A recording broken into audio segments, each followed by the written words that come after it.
Staten Island, and why. I had one of those quintessential moments of the internet age the other day. I saw the Google Street View car going down my block in Stapleton. "Look," I said to my wife. "It's the Google car." You would have thought I was a kid again, spotting the ice cream truck. Funny the things you can get starstruck about. It wasn't an overly impressive vehicle. Just a standard Hyundai sedan. What distinguishes the Google car, of course, is the camera rig on the roof. A big triangular brace topped by a blue camera that looks like a pair of eyes, taking a 360-degree image of the street that's then put online. So, yeah, at first I was excited. After all, I'd use Google Maps. But there was something about the way the camera looked like a pair of eyes, or actually, more like a mask, that got to me. It reminded me of just how under surveillance we are, often without our consent. Because who gave Google permission to come down my block and film my house? Sure, anybody with a cell phone could come by and do the same.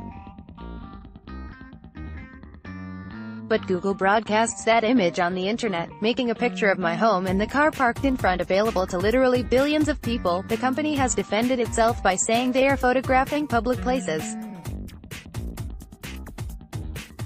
And if an actual person's image is somehow captured while they are taking pictures, they blur the faces. They'll blur the house image as well. Privacy preserved. Sure, my house is on a public street. Sure, people walk and drive by all the time and see it. My house is not a secret. But does that make my home fodder for a private company's camera, an image for them to catalog and keep on file and use for God knows what purposes? And what about my family's security? Any burglar could use that easily available Google image to case my house for a robbery. What about information that stalkers could gain? Why should I have to go to the trouble to tell Google to blur my house? Who gave them the right to photograph it in the first place? Maybe I'm being a little paranoid. But other countries have complained about Google Street View as well. In India, there was criticism that having these images so readily available helps terrorists to more accurately plan attacks. People in Japan have said that Google Street View is nothing but an open invasion of privacy. In Austria, Google Street View was caught scooping up data from unsecured Wi-Fi networks in addition to taking photos. Google has tangled with Germany and Canada over privacy concerns as well.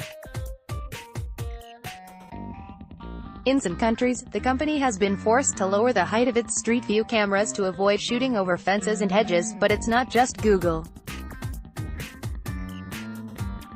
It's all part and parcel of the brave new world that we're entering more deeply into day by day. Amazon has facial recognition technology called Recognition, which uses artificial intelligence to identify objects, people and places in video or photos.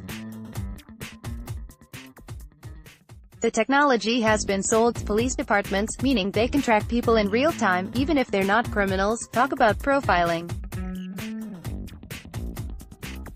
Think of the database of images that the police or anybody else could compile with this technology. Just because I'm out in public doesn't mean I give my consent to be cataloged. Oh, and the Alexa device, which helps you play your favorite tunes, compile your shopping list or turn your lights on and off, recorded an Oregon couple's private conversation and sent it to a random person on their contact list. I'm sure it was just a glitch. I know. I'm on the road to becoming that old guy in the dystopian movie who lives off the grid and has no electronics. The guy who remembers rotary phones, and how we used to take our film to the drugstore to be developed. Who remembers how we used to have to actually leave our homes to shop for food or clothes, and more and more. I'm thinking that that's not such a bad thing to be.